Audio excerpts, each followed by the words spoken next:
So the Verde River is, I think, Arizona's last free-flowing desert stream. You know, this river is tied to the agricultural economy of this area. It's also tied to our drinking water supplies. So more than 3 million people depend on the Verde River water flowing downstream to the Phoenix metro area for water supply.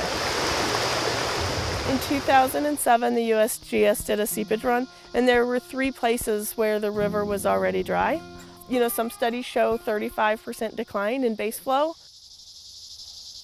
We are the largest surface water user in the Verde Valley as far as the amount of acres that we farm. We have about 600 acres that we farm. You know, I think about 1% of the world's population is feeding the world, so I think it's very important what we do. I take a lot of pride in what I do. We really wanted to say, how can we keep farms in production, but also reduce the impact on the river?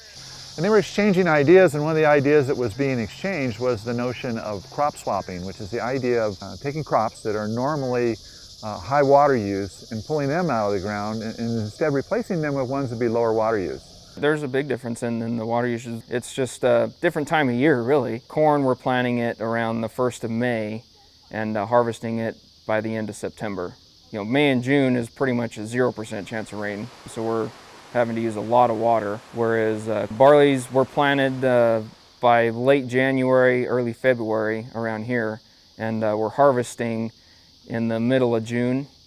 If we have a decent winter, we'll get quite a bit of rain. Sometimes we don't even have to irrigate the barley until, you know, the end of March. So that means the river is the main beneficiary because we're not using any water in the months of June and July when the river is the lowest. We can make almost the same amount of money that we would on corn doing barley. With that concept, we said, well, we need to have a malt house, and that's where we really came through with the Sinagua malt idea. That was the missing piece in the, the farmer doing the switch. He had to have a market, and that meant we had to have a local malting facility. And now we've done that, and we're selling malt to brewers throughout Arizona. They probably would have had to ship to Idaho or Canada to get it, to get it malted. How far does Hauser Farms have to ship their barley now? Well, they don't. We go over and pick it up at their farm, so they have to ship it 0 miles. So we go pick it up on a weekly basis at Hauser and Hauser Farm. We bring in about 4 tons that we store here at our facility. So the process uses naturally some water here in our steeping vessel. Per steep we use about 10,000 pounds of water. Our current water consumption is just a dent in the amount of water that we're saving. Throughout this Sinagua malt project, for the month of June 2018, we have kept 47 million gallons of water into the Verde River by not growing corn or alfalfa and instead encouraging farmers to grow barley. This is our finished malt. So it's crunchy, it's golden, and it kind of tastes like beer. It's like solid beer in a way.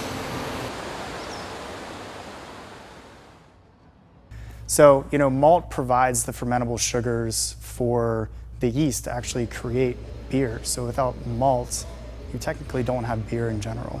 We are currently ordering about 5,000 pounds every 2 weeks, which gets us to about 90% of our base malt is completely Sinagua. It had a different character that I've not had in beers brewed with, malt that everyone else is getting. Well, some of the beers that I've tried are incredible. The beer is good. I've tried a lot of the different beers. It's very good. You know, it's not buying local just because it's local. It's because it's local and it's good.